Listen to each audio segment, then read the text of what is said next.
আড়াই কোটি টাকা সাধারণ কোনো হোটেল বা রেস্তোরাঁ নয়, খোদ সরকারি প্রতিষ্ঠান হোটেল অবকাশের 2.5 কোটি টাকার খাবার খেয়ে সেই বিল পরিশোধ না করেই দেশ ছেড়ে পালিয়েছেন সাবেক প্রধানমন্ত্রী শেখ হাসিনা। একজন রাষ্ট্রপ্রধান কতটা অবিবেচক হলে বছরের পর বছর ধরে কোটি কোটি টাকার খাবার বাকি খেয়ে যেতে পারেন? আজ আমরা উন্মোচন করব সেই রাজকীয় ভোজের পেছনের কদাকার সত্য এবং জানব শুধু খাবার নয় আর কি কি গিলে খেয়েছেন এই ক্ষমতাচ্যুত শাসক। জুলাই বিপ্লব, সাধারণ জনতা রক্তে রঞ্জিত রাজপথ। একদিকে যখন দেশের মানুষ দ্রব্যমূল্যের ঊর্ধ্বগতিতে দিশেহারা, ডিম আর আলুর দাম নিয়ে যখন মধ্যবিত্তের নাভিশ্বাস উঠছিল, তখন গণভবনের ভেতরের চিত্রটা ছিল সম্পূর্ণ ভিন্ন। সেখানে সরবরাহ করা হতো 173 ধরনের রাজকীয় খাবার, ভাবা যায় 173 আইটেম। আর এই খাবার সরবরাহ করত বাংলাদেশ পর্যটন কর্পোরেশনের অধীনস্থ হোটেল অবকাশ। চুক্তি অনুযায়ী প্রধানমন্ত্রীর কার্যালয় এবং গণভবনে নিয়মিত খাবার সরবরাহ করার কথা ছিল এই প্রতিষ্ঠানটির। নিয়ম অনুযায়ী বিল জমা দেওয়ার পর তা পরিশোধ করার কথা। কিন্তু শেখ হাসিনার শাসন আমলের একটা বড় বৈশিষ্ট্য ছিল নেব কিন্তু দেব না। ঠিক যেমন তিনি জনগণের ভোটাধিকার কেড়ে নিয়েছিলেন, ঠিক তেমনই সরকারি প্রতিষ্ঠানের পাওনা টাকাও আটকে রেখেছিলেন। তথ্য বলছে শেখ হাসিনা দেশ থেকে পালিয়ে যাওয়ার আগ পর্যন্ত হোটেল অবকাশের পাওনা দাঁড়িয়েছে প্রায় 2.5 কোটি টাকা। এর মধ্যে শুধু শেখ হাসিনার ব্যক্তিগত ও দাপ্তরিক প্রয়োজনে সরবরাহ করা খাবারের বিলই বাকি প্রায় 2,54,00,000 টাকা। ভাবুন একবার, একটা সরকারি প্রতিষ্ঠান যার আয়ে চলে হাজারো কর্মকর্তা কর্মচারীর সংসার, সেই প্রতিষ্ঠানের টাকা আটকে রেখে তিনি দিব্যি হেলিকপ্টারে চড়ে ভারতে পাড়ি জমালেন। এখন প্রশ্ন হলো, এই টাকা কে দেবে? বর্তমান অন্তর্বর্তীকালীন সরকার ক্ষমতায় আসার পর এই বকেয়া বিলের ফাইল সামনে এসেছে, কিন্তু ডক্টর ইউনূসের সরকার এই দায় নিতে নারাজ। আর এটাই স্বাভাবিক। স্বৈরাচারের বিলাসিতার দায় কেন নেবে বিপ্লব পরবর্তী নতুন বাংলাদেশ? কেন জনগণের করের টাকায় শোধ করা হবে শেখ হাসিনার ব্যক্তিগত ভোজের বিল? ফলে তৈরি হয়েছে এক বিশাল জটিলতা। ওদিকে টাকা না পেয়ে পথে বসার উপক্রম হয়েছে হোটেল অবকাশের। তাদের কাঁচামাল সরবরাহকারী টাকা পাচ্ছে না, কর্মচারীরা বেতন পাচ্ছে না। এক শেখ হাসিনার ভোজন বিলাস আজ শত শত মানুষকে সংকটে ফেলে দিয়েছে। আসুন একটু পেছনে ফিরে যাই। মনে আছে সেই বিখ্যাত কান্না মিশ্রিত ভাষণ, বাবা মা ভাই সব হারিয়েছি, আমার আর হারাবার কিছু নেই। দেশের মানুষ আবেগে আপ্লুত হতো, ভাবত, আহারে, বঙ্গবন্ধুর কন্যা বুঝি দেশের জন্যই নিজেকে বিলিয়ে দিচ্ছেন। কিন্তু আজ যখন গণভবনের এই বকেয়া বিলের ফর্দ সামনে আসে, তখন বোঝা যায় তিনি আসলে হারাতে আসেননি, তিনি এসেছিলেন দুহাতে লুটতে।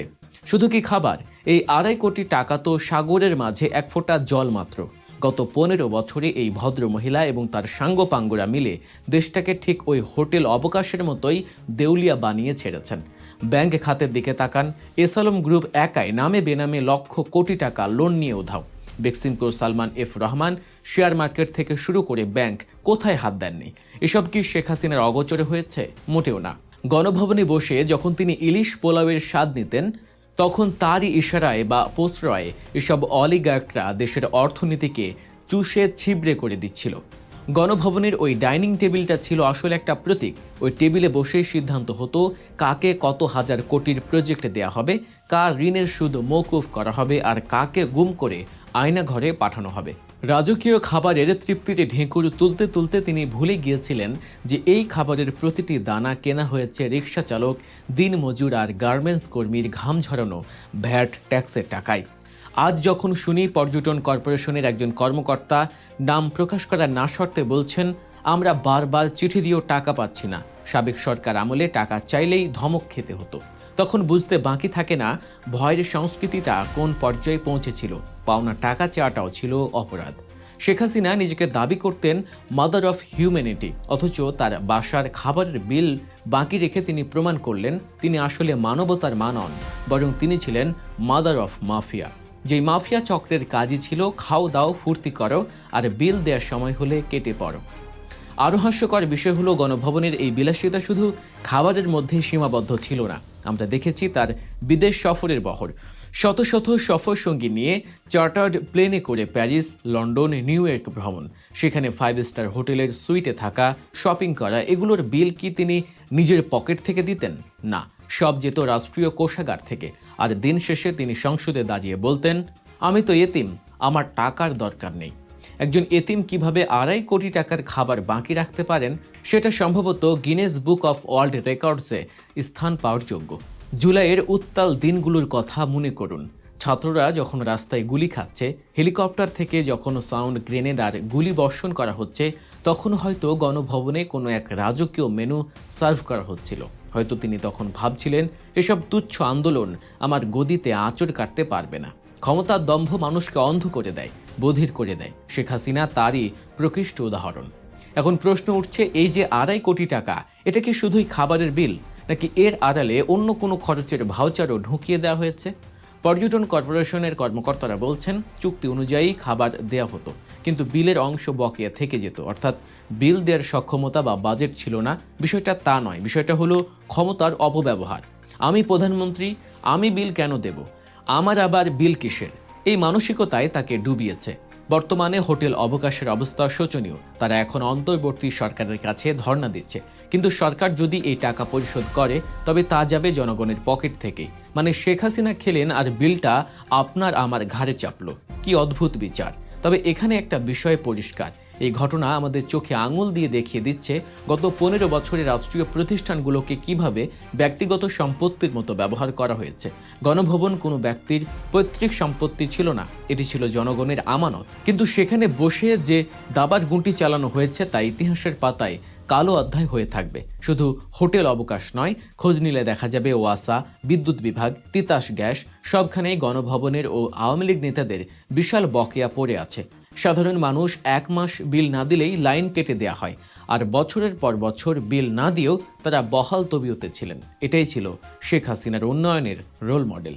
আজ তিনি নেই, পালিয়েছেন, কিন্তু রেখে গেছেন এক ধ্বংসস্তূপ, আর রেখে গেছেন 2.5 কোটি টাকার এক লজ্জাজনক ঋণের বোঝা। এই ঋণ শুধু টাকার নয়, এই ঋণ বিবেকের। যে নেত্রী নিজেকে বঙ্গবন্ধুর আদর্শের ধারক বলে দাবি করতেন, তিনি যাওয়ার সময় প্রমাণ করে গেলেন আদর্শ নয়, ভোগবাদী ছিল তার রাজনীতির মূল মন্ত্র। ইতিহাস বড়ই নির্মম, কাউকে ক্ষমা করে না। আজ 2.5 কোটি টাকার খাবারের বিল নিয়ে যে ছিকার পড়ে গেছে তা শেখ হাসিনার রাজনৈতিক ক্যারিয়ারের কফিনে শেষ পেরেকগুলোর একটি। তিনি হয়তো ভেবেছিলেন আজীবন ক্ষমতায় থাকবেন, আর এই বিলগুলো কখনোই কেউ বা কোনো অডিট কোম্পানি খতিয়ে দেখার সাহস পাবে না। কিন্তু প্রকৃতি শূন্যস্থান পছন্দ করে না, আর পাপ কখনো বাপকেও ছাড়ে না।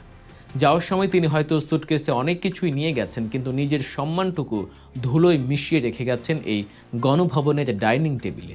2.5 কোটি টাকার বিরিয়ানি হজম হলেও জনগণের অভিশাপ তিনি হজম করতে পারবেন তো? দর্শক, এই ঘটনা থেকে আমাদের শিক্ষা নেওয়া উচিত। রাষ্ট্রীয় সম্পদ কোনো নেতার বাপের সম্পত্তি নয়। ভবিষ্যতে যেই ক্ষমতায় আসুক, জনগণের পায় পয়সার হিসাব যেন তাদের দিতে হয়, সেই দাবি আমাদের সোচ্চার রাখতে হবে। আপনার কি মনে হয়, এই 2.5 কোটি টাকা কি শেখ হাসিনার ব্যক্তিগত সম্পদ থেকে আদায় করা উচিত, নাকি বাজেয়াপ্ত করা সম্পত্তি বিক্রি করে শোধ করা উচিত? কমেন্ট করে জানান আপনার মতামত। ভিডিওটি ভালো লাগলে অবশ্যই লাইক দিন, শেয়ার করুন। দেশের রাজনীতির ভেতরের খবর, দুর্নীতির অজানা সব গল্প জানতে এবং সত্যের সাথে থাকতে অবশ্যই সাবস্ক্রাইব করুন গল্প নিউজ। দেখা হচ্ছে পরের ভিডিওতে। আল্লাহ হাফেজ।